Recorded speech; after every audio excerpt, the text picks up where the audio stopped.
ಚಂಪತ್ ರಾಯ್ ಬಳಿಕ ಗೋಪಾಲ್ ರಾವ್ಗೂ ಕೂಡ ಶಾಕ್ ಸಿಗೋದು ಫಿಕ್ಸ್ ಎನ್ನಲಾಗ್ತಾ ಇದೆ. ಟ್ರಸ್ಟ್ನಿಂದ ಗೋಪಾಲ್ ರಾವ್ರನ್ನ ಹೊರದಬ್ಬೋ ಸಾಧ್ಯತೆ ಇದೆ. ಗೇಟ್ ಪಾಸ್ ಇವರಿಗೂ ಕೂಡ ಸಿಗಬಹುದು. ಆ ಮೂಲಕ ಟ್ರಸ್ಟ್ನ ಸದಸ್ಯರ ತಲೆದಂಡದ ಪ್ರಕ್ರಿಯೆ ಮುಂದುವರಿಯುತ್ತೆ. ಮೊದಲು ಚಂಪತ್ ರಾಯ್ ಅವರ ರಾಜೀನಾಮೆಯನ್ನ ಪಡೆಯಲಾಗಿತ್ತು. ಆಮೇಲೆ ಅನಿಲ್ ಮಿಶ್ರಾ ಅವರಿಗೂ ಕೂಡ ಇದೇ ದಾರಿಯನ್ನು ತೋರಿಸಲಾಗಿತ್ತು. ಈಗ ಮತ್ತೊಬ್ಬ ವ್ಯಕ್ತಿ ಗೋಪಾಲ್ ರಾವ್ ಅಂತ, ಇವರಿಗೂ ಕೂಡ ಗೇಟ್ ಪಾಸ್ ಸಿಗುವಂತಹ ಸಾಧ್ಯತೆ ಇದೆ. ವ್ಯವಸ್ಥೆ ಸಂಪೂರ್ಣವಾಗಿ ಬದಲಾವಣೆ ಆಗುವಂತಹ ಮುನ್ಸೂಚನೆ ಸಿಗ್ತಾ ಇದೆ. RSSನಿಂದ ವಿಪರೀತ ಒತ್ತಡ ಕೇಳ್ಬಂದಿತ್ತು ಇವರ ರಾಜೀನಾಮೆಗೆ ಅಂತ ಹೇಳಿ. ಡೀಟೇಲ್ಸ್ ಕೊಡ್ತಾರೆ ಶಬೀರ್. ಈಗ ಚಂಪತ್ ರಾಯ್ ಸ್ಟೇಟ್ಮೆಂಟ್ಗಳು ಯಾವ ರೀತಿ ಇದ್ದಾವೆ? ಎಲ್ರಿಗೂ ಇರೋ ಪ್ರಶ್ನೆ, ಒಂದು ಸ್ಕ್ಯಾಮ್ ಬಗ್ಗೆ ಇವ್ರಿಗೆ ಗೊತ್ತಿರಲಿಲ್ಲ. ಅಟ್ಲೀಸ್ಟ್ ಗೊತ್ತಾದ ಮೇಲೆ ಇವರೇ ಇನಿಷಿಯೇಟಿವ್ ತಗೊಂಡು ಇನ್ವೆಸ್ಟಿಗೇಷನ್ಗೆ ಆಗ್ರಹಿಸಿದ್ರೆ ಬೇರೆ ಇತ್ತು. ಬದಲಾಗಿ ಇವರು ಮುಚ್ಚಾಕೋ ಪ್ರಯತ್ನ ಮಾಡಿದ್ರು. ಇದ್ರ ಹಿಂದಿರುವ ಉದ್ದೇಶ ಏನು ಅಂತ ಎಲ್ಲರೂ ಕೇಳ್ತಾ ಇದ್ದಾರೆ. ಈ ಪ್ರಶ್ನೆಗೆ ಉತ್ತರ ಸಿಕ್ಕಿದೆಯಾ? ಎರಡು ತರದ ನರೇಟಿವ್ ಇದೆ.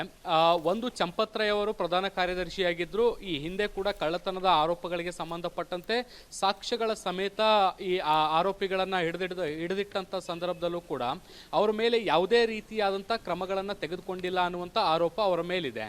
ಆದರೆ SITಯ ತನಿಖೆಯ ಸಂದರ್ಭದಲ್ಲಿ ಈ ಯಾವ ಅಕ್ರಮಗಳು ಕೂಡ ನನ್ನ ಗಮನಕ್ಕೆ ಬಂದಿಲ್ಲ ಅಂತ ಖುದ್ದು ಚಂಪತ್ ರಾಯ್ ಅವರು ಹೇಳಿಕೆಯನ್ನು ದಾಖಲು ಮಾಡಿದ್ದಾರೆ. ಇದರಲ್ಲಿ ಯಾವುದು ಸತ್ಯ ಅನ್ನುವಂಥದ್ದನ್ನು ಪೊಲೀಸರು ಕಂಡುಕೊಳ್ಬೇಕಾಗಿರುವಂಥದ್ದು. ಹೀಗಾಗಿ ಅವರನ್ನ ಇನ್ವೆಸ್ಟಿಗೇಷನ್ಗೆ ಒಳಪಡಿಸುವಂಥ ಸಾಧ್ಯತೆಗಳನ್ನು ಕೂಡ ನಿರೀಕ್ಷೆ ಮಾಡಲಾಗ್ತಾ ಇರುವಂಥದ್ದು. ಅವರಿಂದ ಉತ್ತರಗಳನ್ನು ಕೂಡ ಪಡೆಯುವಂಥ ಕೆಲಸವನ್ನು ಮಾಡಲಾಗ್ತಾ ಇದೆ.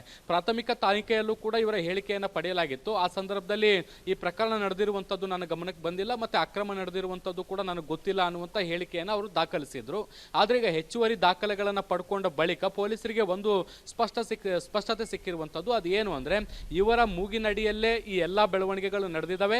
ಈ ಹಿಂದೆ ಕೆಲವರು ಈ ರೀತಿಯಾದಂಥ ಕಳ್ಳತನ ಆಗ್ತಾ ಇದೆ ಅನ್ನುವಂತಹ ವಿಚಾರವನ್ನು ಅವರ ಗಮನಕ್ಕೆ ತಂದರೂ ಕೂಡ ಅವರು ಯಾವುದೇ ಕ್ರಮವನ್ನು ತೆಗೆದುಕೊಂಡಿರಲಿಲ್ಲ ಅನ್ನುವಂಥ ಆರೋಪಗಳು ಕೂಡ ಇದ್ದಾವೆ. ಅದಕ್ಕೆ ಪೂರಕವಾದಂಥ ಒಂದಷ್ಟು ಮಾಹಿತಿಗಳನ್ನು ಕೂಡ ಸಂಗ್ರಹಿಸುವಂಥ ಕೆಲಸಗಳಾಗಿದ್ದಾವೆ. ಸೊ ಈ ಎರಡು ಅಂಶಗಳನ್ನು ಇಟ್ಟುಕೊಂಡು ಪೊಲೀಸರು ತನಿಖೆಯನ್ನು ನಡೆಸಿ ಈ ಒಂದು ಪ್ರಕರಣಕ್ಕೆ ಸಂಬಂಧಪಟ್ಟಂತೆ ಚಂಪತ್ ರಾಯ್ ಅವರ ಗಮನಕ್ಕಿತ್ತ ಇಲ್ವಾ, ಅಥವಾ ಅವರ ಗಮನಕ್ಕಿದ್ದೇ ಈ ಎಲ್ಲ ಬೆಳವಣಿಗೆಗಳಾಗಿದೆಯಾ, ಅದನ್ನು ಮುಚ್ಚಿ ಹಾಕುವಂಥ ಪ್ರಯತ್ನಗಳು ಕೂಡ ನಡೆದಿತ್ತಾ ಅನ್ನುವಂಥದ್ರ ಬಗ್ಗೆ ಕೂಡ ತನಿಖೆಯನ್ನು ನಡೆಸಿ ಬಲವಾದಂಥ ಸಾಕ್ಷ್ಯಾಧಾರಗಳು ಏನಾದರೂ ಸಿಕ್ಕರೆ ಚಂಪತ್ ರಾಯ್ ಅವರ ವಿರುದ್ಧವೂ ಕೂಡ FIR ದಾಖಲಿಸುವಂಥ ಸಾಧ್ಯತೆಗಳಿದ್ದಾವೆ. As it is Anil Mishra ಅವರ ವಿಚಾರಕ್ಕೂ ಸಂಬಂಧಪಟ್ಟಂತೆ ಸೇಮ್ ಪ್ರೋಸೆಸ್ ಆಗುವಂಥ ಸಾಧ್ಯತೆಗಳಿದ್ದಾವೆ. ಮಮತಾ.